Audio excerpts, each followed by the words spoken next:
Bonsoir, mesdames, messieurs. François Trépanier qui vous souhaite la bienvenue à une autre émission de La Vitrine. En deuxième partie d'émission, on parle du potluck littéraire qui est de retour pour une 6e édition ce week-end du côté de la bibliothèque Adélard-Berger. Et en première partie d'émission, très content de recevoir les gens du Cercle Philharmonique de Saint-Jean qui vont vous présenter le nouveau concert Héros et Super-Héros le 15 juin prochain du côté du Théâtre des Deux-Rives. Et pour en parler, on reçoit la présidente Jenny Laperrière. Bonjour, Jenny. Bonjour. Et Maestro Leandro Cardoso, qui est le directeur musical. Bienvenue à l'émission. Merci, bonjour. Premièrement, Jenny, parle-nous un petit peu du Cercle Philharmonique, l'historique un peu. On en parlait hors d'onde. Ça fait des années et des années. Ça fait plus de 100 ans que vous existez. Oui, en fait, cette année, ça fait 135 ans que le Cercle Philharmonique existe. 135 ans à représenter Saint-Jean-sur-Richelieu. Donc, on est l'ensemble musical L'Harmonie, qui est la plus vieille au Québec et qui n'a jamais arrêté d'exister. Wow. Donc, 1852, la création du Cercle Philharmonique à Saint-Jean. Donc, un monument musical, là, je pense, pour Saint-Jean. Et qui aurait avantage à être plus connu, parce que malgré qu'on a 135 ans, souvent les gens de la région ne savent pas qu'on existe. Donc, c'est un peu pour ça qu'on est là aujourd'hui, pour se faire connaître davantage. Bien, je salue Sébastien, un de vos musiciens, qui m'a mis en contact avec toi pour qu'on puisse vous inviter. Il y a combien de musiciens dans tu sais, comme le spectacle, vous avez combien de musiciens sur scène? Sur scène, on va être environ 35-40 musiciens. Donc, c'est toutes les cuivres, des bois, des percussions. On a une pianiste aussi qui est avec nous, Clara, qui jouera du piano-clavecin pour une des pièces. Donc, c'est ça, on a à peu près 35-40 pour le concert. Et on a aussi le Big Band du Cercle, qui ne sera pas de ce concert, mais qui a plusieurs musiciens là, sur scène dans leur concert. Vous avez un nouveau directeur musical, Maestro Leandro Cardoso. Bien content que tu sois avec nous. Là, je vais mettre les téléspectateurs en contexte. Le français est ta 4e langue. Alors, on va essayer de parler plus tranquillement. Mais on se parle depuis tantôt, puis tu parles très bien français, je tiens à te le dire. Mais je comprends que ça peut être un petit peu plus déstabilisant avec des caméras, des caméramans. Donc, on va y aller tranquillement. Leandro, parle-nous un petit peu de ton parcours. On le voit dans ton nom, tu n'es pas québécois, tu n'es pas né ici. Parle-nous un peu de ton histoire. Oui, je suis brésilien. Je suis né au Brésil, j'ai grandi au Brésil aussi. J'ai commencé mes études de musique à la trompette. C'est mon premier instrument. J'ai commencé la trompette quand j'étais, je pense, 11 ans. Donc, pour la musique, c'est un peu tard. En fait, de commencer à 11 ans, normalement, une personne commence à 4-5 ans. Mais j'ai commencé dans la trompette, j'ai joué dans l'école. Et après, je suis allé à l'université quand j'étais 17-18 ans. J'ai fait le bac trompette. Mais j'ai arrêté mon bac parce que j'ai besoin de travailler. Et j'ai commencé à travailler comme policier au Brésil. Et je pense que c'est un policier musicien. Exactement. Donc, j'ai passé un parcours un peu différent des autres chefs d'orchestre. Mais finalement, j'ai fini mon bac en trompette au Brésil. Et j'ai commencé à jouer dans un orchestre aussi. Et après un certain temps, j'ai pensé que c'est une bonne idée d'être un chef d'orchestre parce que j'ai joué avec de différents chefs, de bons et peut-être de pas trop bons des chefs. moins bons aussi, Donc, j'ai commencé à faire un autre bac, un chef, en cours de direction d'orchestre au Brésil. Mais quand j'étais dans la 3e année, du coup, mon prof a dit que non, Leandro, je pense que c'est bien pour toi, tu dois chercher quelque chose ailleurs. Donc, j'ai fait les maîtrises en direction aux États-Unis. Oui, c'est vraiment un bon cours. À quel endroit aux États-Unis? À l'Université de Kansas. Donc, le Midwest. Mais c'était vraiment une bonne expérience. J'ai grandi beaucoup là-bas. Et après, mon maîtrise, ma professeure en maîtrise a dit la même chose. Donc, Leandro, je pense que c'est bon pour toi ici, tu dois chercher des autres choses. Et finalement, j'ai arrivé au Canada pour le doctorat en direction d'orchestre. Wow. J'ai étudié à l'Université McGill.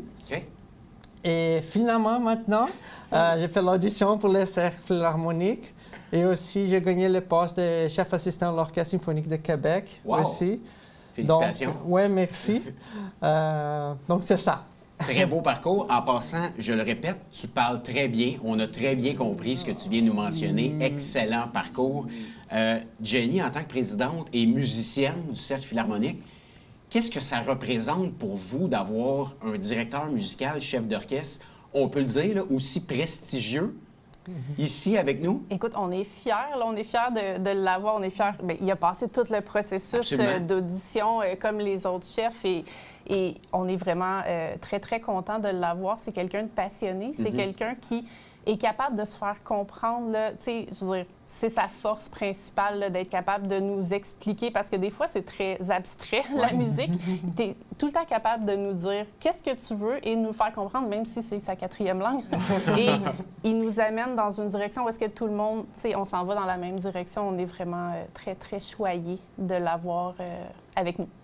Leandro, qu'est-ce que ça prend pour être un bon chef d'orchestre, un bon directeur musical? Quelles sont les qualités que tu dois avoir? C'est vraiment une bonne question. Je pense que d'abord, je pense que c'est important d'avoir de bonnes oreilles, d'écouter bien.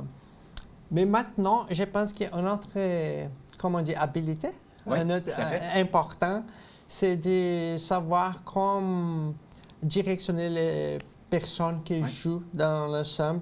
Bien les diriger. Bien les diriger, et pas seulement dans la musique, mais toutes les autres décisions, comment on peut faire pour guider l'ensemble pour le futur.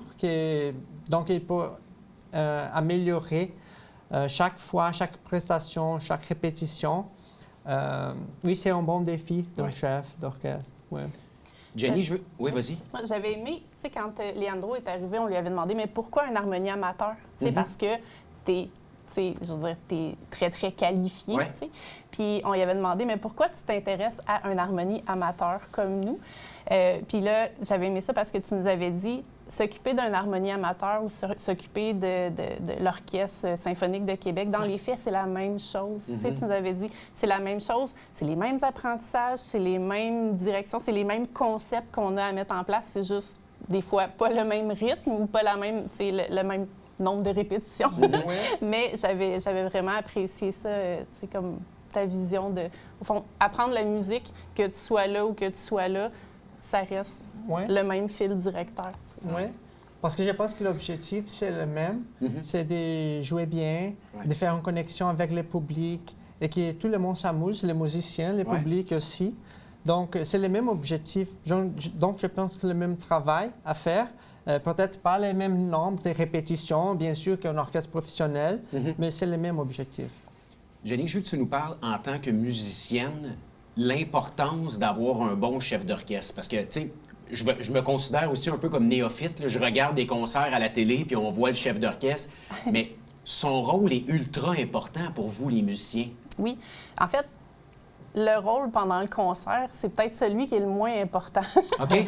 Parce que, tu sais, c'est toute la préparation qui vient avant. Tu sais, nous, c'est ça, comme tantôt je disais, on est des amateurs. Tu sais, on a des gens de 14 à 70 ans au cercle, mais qui ont des expériences de vie qui sont différentes. C'est pas ça qu'on fait dans la vie. On n'est pas, on pratique pas 8 heures par jour. Pas votre métier à temps plein. Désolée, on pratique pas 8 heures par jour. On a tous des métiers, on a tous des vies en dehors de ça. Donc, tu sais, la majeure du travail du chef, tu me diras si je me trompe, c'est les pratiques. C'est de nous amener à ce que le jour du concert, on soit prêt. Après ça, j'exagère un peu, mais tu pourrais mettre n'importe qui en avant le jour du concert et on serait capable de se rendre. Dans le fond, c'est de bien vous préparer jusque.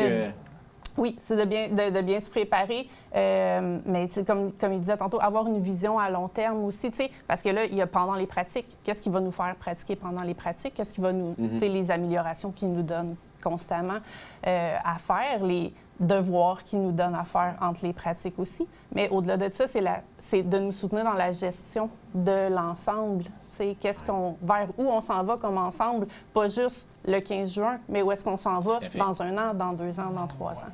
Tu l'as dit, le 15 juin, spectacle au Théâtre des Deux-Rives, héros et super-héros. À quoi le public doit s'attendre comme spectacle? Oui, donc, comme le nom dit, héros super-héros, on va jouer des musiques des films. Wow. Donc, nous allons avoir les Superman, Zorro, Batman, les super-héros, mais aussi des héros, par exemple Band of Brothers, qui sont les héros de guerre aussi. Donc, c'est un répertoire très varié, je pense, et très intéressant et très connu aussi du public. Donc, si je suis une personne qui habite ici à Saint-Jean, c'est un concert à ne pas perdre.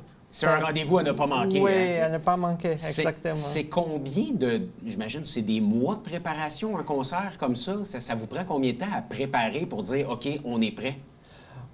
C'est une bonne question, encore une fois. Parce que je pense que finalement, il y a un sentiment de les musiciens que c'est jamais parfait. Mais dans les répétitions, on essaye de faire le mieux possible. Ouais. Et pour ce concert, c'est bien 3 mois, je pense. Oui, on a commencé en février. Oui, en février, 3 mois de préparation pour faire le concert. C'est un grand répertoire. Il y a beaucoup de choses à faire. Donc, et aussi, mon rôle aussi, c'est d'amener ma vision musicale aussi. Donc, de changer un peu la sonorité du groupe, les objectifs qu'on va arriver dans ce concert. Donc, c'est ça. Oui. Puis, pour tous les âges, ce concert-là, pour tous les âges, pour les familles sont les bienvenues. Il va y avoir de la projection pendant le concert, donc ça va. Vous vous ennuierez pas si vous venez. Pour avoir les billets, pour se procurer les billets, comment ça fonctionne? En fait, vous pouvez aller sur le site Internet du Cercle Philharmonique, donc CPSJ. C'est www. On va le mettre à l'écran. Oui, c'est ça, CPSJ, j'oublie tout le temps. Sinon, sur le site de l'Aspect directement, vous pouvez acheter vos billets pour ce concert-là. Rapidement, Jenny, il reste 1 minute. Pour diriger un cercle philharmonique, j'imagine que ça prend des subventions. J'imagine que vous avez les différents paliers de gouvernement. La Ville de Saint-Jean est derrière vous pour ça? C'est de plus en plus difficile. En fait, pour la musique, de façon générale, c'est difficile d'être subventionné. On compte beaucoup sur nos commanditaires. Les commanditaires qui se retrouvent dans notre programme pendant les concerts nous aident beaucoup parce que malheureusement, à travers les années, les subventions pour les arts ont fondu au soleil. Donc, c'est dit poliment. Oui. Fait que, écoute, on espère qu'il y aura un changement de direction pour les subventions aux arts de façon générale. T'es bien placé pour savoir que toutes les tranches, toutes les sphères des arts ont été touchées, mais c'est difficile. Fait qu'on compte sur notre public, on compte sur nos commanditaires et sur un vent de changement peut-être. Bien, on invite les gens à aller vous voir le 15 juin prochain du côté du Théâtre des Deux Rives. Vous nous avez bien vendu ce concert-là, ça donne le goût d'y aller. Leandro, merci énormément. Tu as très bien fait ça, c'était vraiment intéressant. Puis bienvenue à Saint-Jean-sur-Richelieu. C'est le fun de t'avoir avec nous. C'est le fun d'avoir un directeur musical aussi prestigieux qui est joint à nous. Puis Jenny, bien, le meilleur des succès pour la suite. Merci d'être passé en studio. Restez avec nous dans quelques instants. On reçoit Mme Carole Lorrain, qui est bibliothécaire au service de la bibliothèque ici à Des-Lacs-Berger, pour parler du prochain potluck qui a lieu ce week-end. Restez là.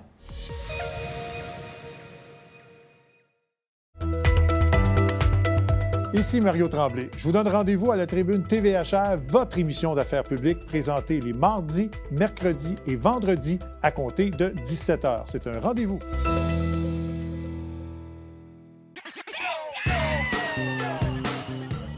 Le Tonadette du bingo au Télébingo vous permet de jouer dans le confort de votre foyer. 4 500 $ en prix à gagner. Et pour ce faire, vous devez vous procurer un livret comme celui-ci au coût de 9,50 $ chez l'un de nos détaillants, dont la liste apparaît sur notre site internet tvhr9.com. Donc, c'est un rendez-vous dimanche matin 9h30. Télébingo.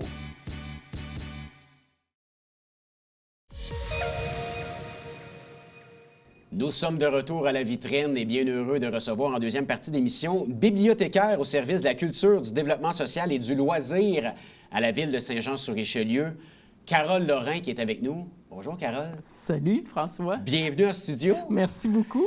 Écoute, ça me fait plaisir d'être ici. Bien, content que tu sois là. Le potluck littéraire qui est de retour pour une 6e édition. 6e édition. Le 4 mai prochain, ça s'en vient dans quelques jours du côté de la bibliothèque à Des-Lacs-Berger.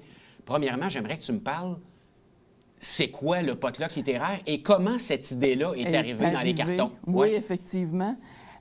Moi, d'abord, te dire que je suis tellement fière de... C'est mon bébé. Je Ouais. suis fière du potluck. Puis que là, on en soit rendu à 6e édition.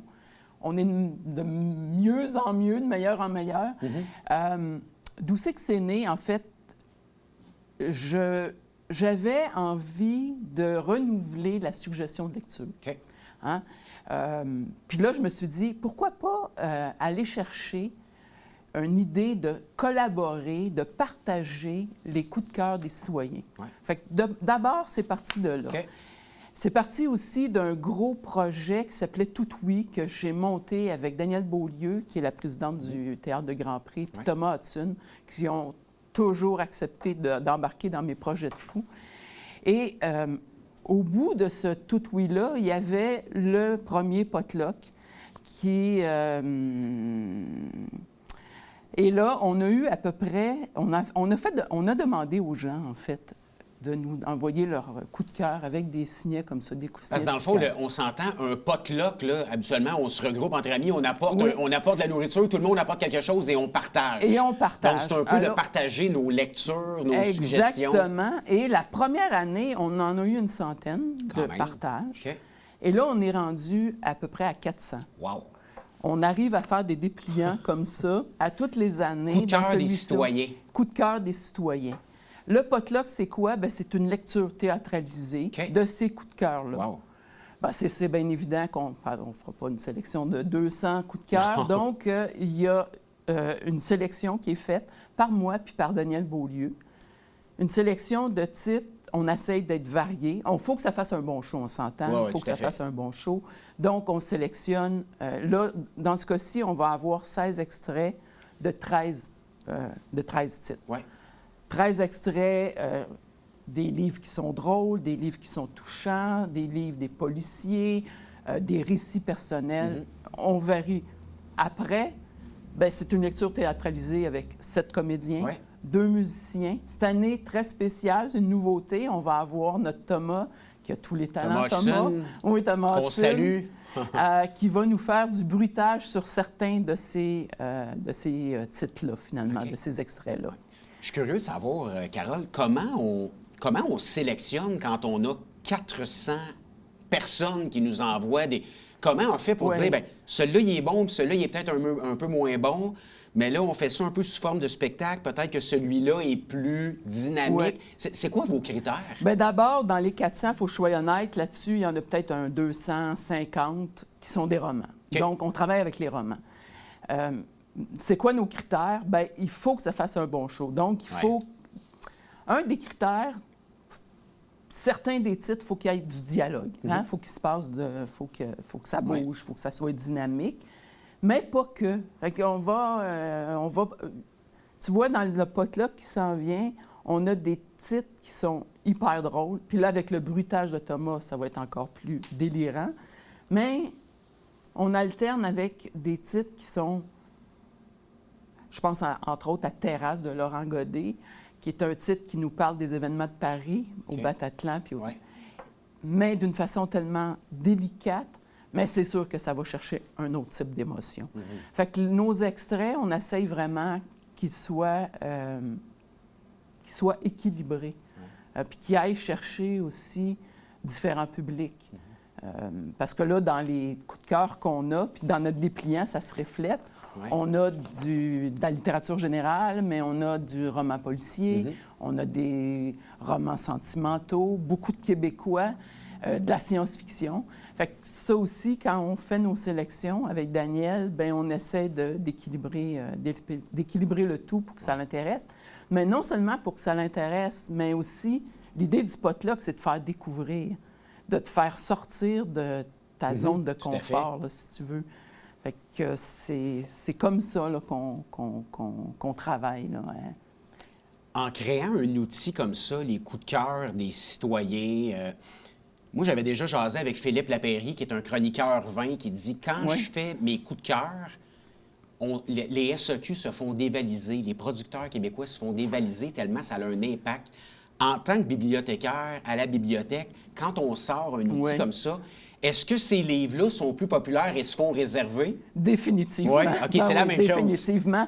D'autant que ces livres-là, on va leur assigner un petit collant comme ça, coup de cœur, après les livres. Il y a différentes façons de les retracer. On peut les voir dans les rayons, sur les tranches de livres. On a le dépliant. Au catalogue aussi, on peut faire une recherche dans le catalogue coup de cœur. Et définitivement, ces livres-là, il faut en acheter plusieurs copies parce que les gens adorent ça. On se le fait dire, on n'a plus besoin de se casser la tête, on rentre, on fait des tables coup de cœur aussi, des tables Donc, les gens sont très friands là, ils attendent notre dépliant avec impatience à toutes les années. Hein, je veux que tu nous expliques un peu les étapes de préparation d'un potluck comme ça. Là, ça se fait pas en claquant les doigts, puis on rassemble des comédiens, puis on trouve des coups de cœur. À la base, là, on veut trouver les coups de cœur des citoyens. On parle d'une période de combien de temps d'organisation? Bien, en fait, c'est toujours sur un an. Okay. Parce que les fameux signets, là, je ne sais pas si on voit bien à l'écran, mais ces fameux signets-là sont à la disposition des citoyens, des usagers en tout temps. Donc, à partir du moment, à la fin de l'année, on met un haut-là pour notre, tu vois, là, c'est coup de cœur du citoyen 2024. Ouais. Mais depuis le début de l'année, il y a des gens qui nous donnent. Puis là, il y a une habitude de créer. Donc, les gens demandent leurs signets pour les mettre dans les livres. Cela dit, à tous les automnes, on fait aussi un concours coup de cœur. Donc là, pour booster un peu, en bon québécois, la cueillette, mais là, on va faire un concours où on demande aux gens de nous... Fait que ça, c'est, disons, la première étape, c'est d'aller chercher les coups de cœur. L'autre étape, bien là, après, c'est vraiment de faire une première... De monter le spectacle aussi? De faire une première sélection. Une sélection des coups de cœur, justement? Des coups de cœur.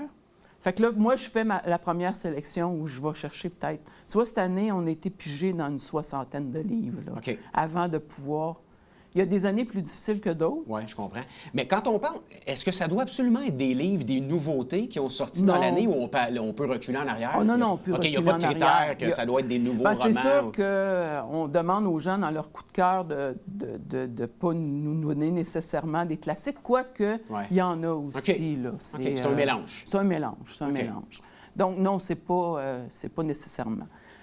Du moment où, après, on a nos extraits, bien là, il y a des rencontres préparatoires avec Thomas là, pour la mise en scène, là, on a 7 comédiens, bien, Thomas peaufine, là, quel comédien va prendre tel extrait. Il y a un ordre aussi qui va être donné pour chacun des extraits.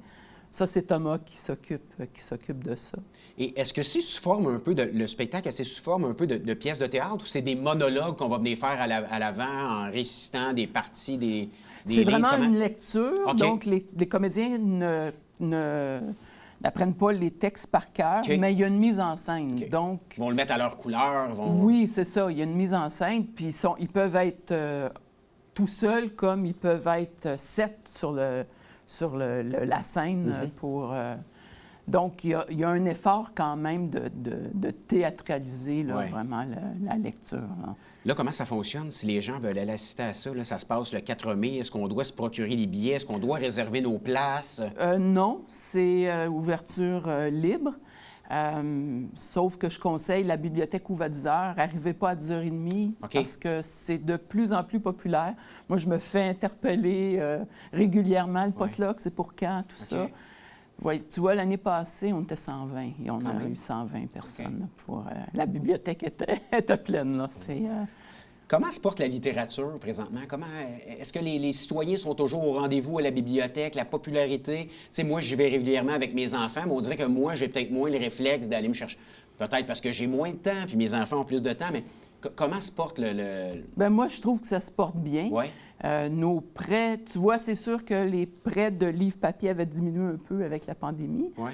Mais là, on a dépassé là, le nombre de prêts d'avant la pandémie. Et les bibliothèques sont toujours pleines. Moi, je pense, tu parles d'enfants. Oui. À Saint-Luc, il y a énormément de familles. Les week-ends, c'est plein, là. Donc, je pense que la bibliothèque se porte bien et la littérature aussi se porte bien. C'est le Oui. Puis il y a une espèce d'effervescence autour de la littérature québécoise là, dont on profite beaucoup. Donc, non, moi, Optimiste pour la suite. Oui, très optimiste pour la suite, tout à fait. C'est ton 6e potluck que tu organises et mes espions m'ont dit que c'était ton dernier, Carole, parce que la retraite arrive à grands pas. On va peut-être être occupé par la suite, mais la retraite s'en vient. La retraite de la bibliothèque s'en vient dans 3 semaines, le 16 mai. Wow. Oui. Ça s'en vient rapidement. Qu'est-ce que ça représente pour toi de savoir que c'est le dernier que tu organises quand, tu l'as dit tantôt en début, c'est ton bébé quand même? Oui, bien, en fait, ça va faire 10 ans et 9 mois là, que je suis à Saint-Jean comme bibliothécaire.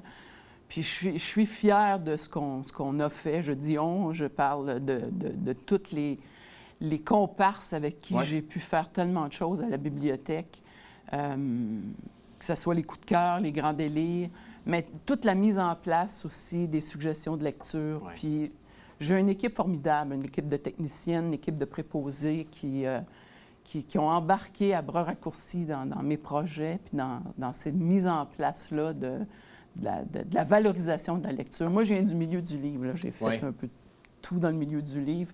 Libraire, j'ai travaillé pour des éditeurs, des diffuseurs. Puis ça, c'est à la bibliothèque, bien, ça a été comme un peu le... C'est ton leg, Carole? C'est mon leg, oui, c'est ça. J'espère, il reste 1 minute. J'espère qu'il y a de la relève. J'espère que ça ne sera pas le dernier parce que Carole s'en va, qu'il n'y aura pas de potluck l'année prochaine. Ça, je peux pas. Je lance le message, là. Écoute, qui sait? Qui sait? Qu'est-ce qu'on peut te souhaiter pour la suite des choses?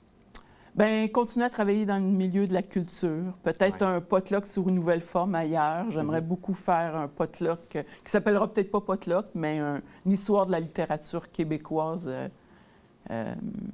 avec un même type là, de lecture théâtralisée, mais avec musiciens, comédiens, et ainsi de suite. Oui, tu peux me souhaiter ça. Bien, Carole, on invite les gens le 4 mai prochain à la Bibliothèque Adélard-Berger à participer à la 6e édition du potluck littéraire.